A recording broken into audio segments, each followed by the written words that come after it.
Hello, everybody, and welcome to Quick Connections. I'm Norm Malachar.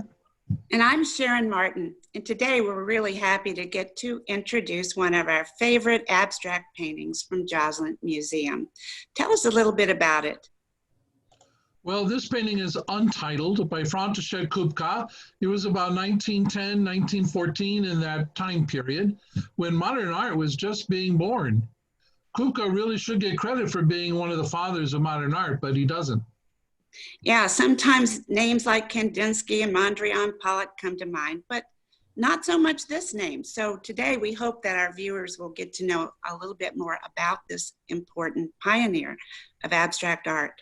So as we look at it, and that's the thing we would really like to invite people who are with us today to look deeply into this piece and use your viewing skills, because you're going to see a real masterpiece when it comes to color. Tell us a little bit about what you see in the color, Norm. Well, I see orange, and Kafka was a master of color.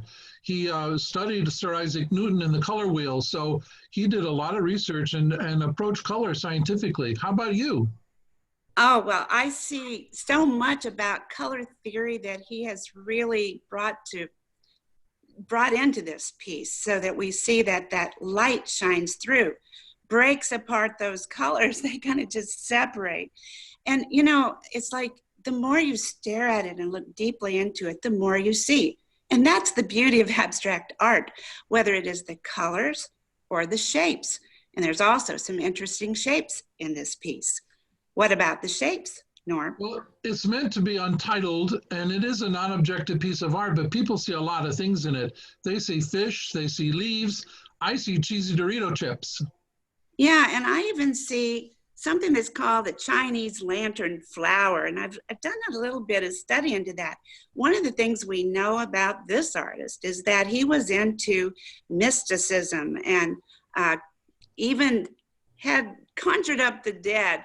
And one of the things that happened with this flower that I see in it is that in Japan, they have a Bon festival, and it helps guide the souls of the dead.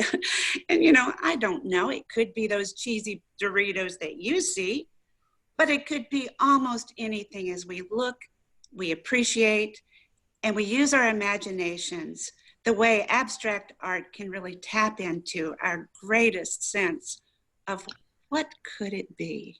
Well, before we go, we'd like to invite you to use your imagination. Try creating some non-objective art today. Use your oranges, your crayons, your cheesy Dorito chips, and see what you can create.